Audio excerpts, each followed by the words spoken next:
said before, one of the main things you have to consider to brew good coffee like they do at the cafe at home is choosing the right brew method. And one of the coffee fans' favorite brew methods is the pour over. Now the pour over is exactly how it sounds. You put coffee in a filter and you pour water over, hence the name pour over. It's one of the most logical names that we have in the entire coffee industry.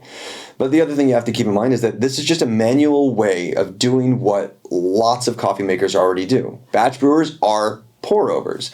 They are gravity-fed water going through a bed of coffee. So when doing this manual brew method, we have to consider the stuff that we've talked about in the other videos. How's your water? Is it filtered? Is it hot?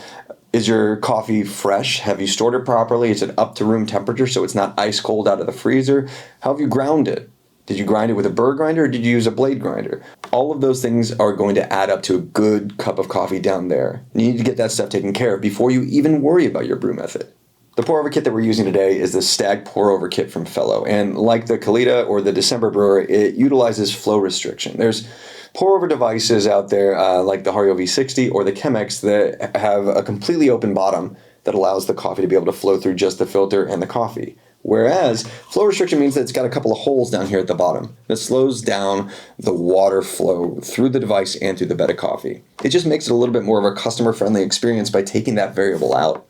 Otherwise, you have to worry a lot about what's called channeling, where water shoots through the bed of coffee, not doing its job, under extracting and making a bad cup of coffee. So anyway, that flow restriction, I believe, causes a little bit more consistency. That's why I like it. The recipe that we're doing today is going to be 22 grams of coffee and 350 grams or milliliters of water. Preheat the filter and the brewing apparatus to make sure it's good and hot. Grind the coffee, and then discard, of course, the water that filtered through after preheating. Put the 22 grams of ground coffee into the filter, and then double that dry weight with that amount of water. So 22 grams of coffee into the filter and pour 44 grams of water on top of it and give it a slight agitation.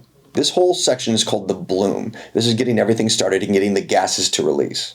After about 30 seconds, then you start pouring the water over the coffee in 100-gram increments up until 350 grams of water have been put through. After that, simply remove from the scale, remove the top of the brewing apparatus, and serve.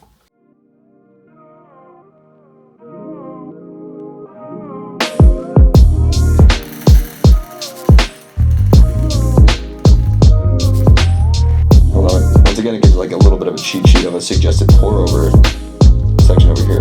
So we'll do what they suggest.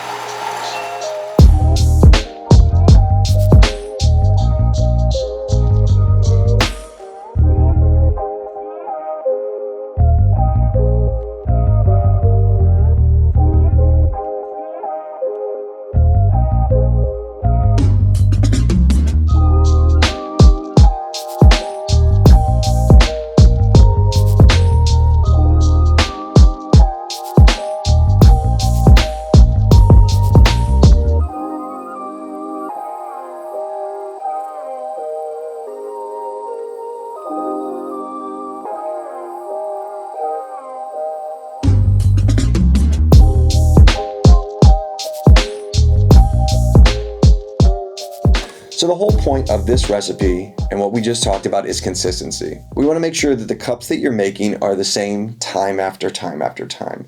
And we want to make sure all the variables are taken care of. That's why we preheated everything and we maintained a bed temperature. It's just doing all the stuff that we know to be able to get coffee to dissolve well into the carafe below. There's a lot of different recipes out there and you can do whichever one you like. The only thing I'll encourage you to do is make sure that you keep it consistent.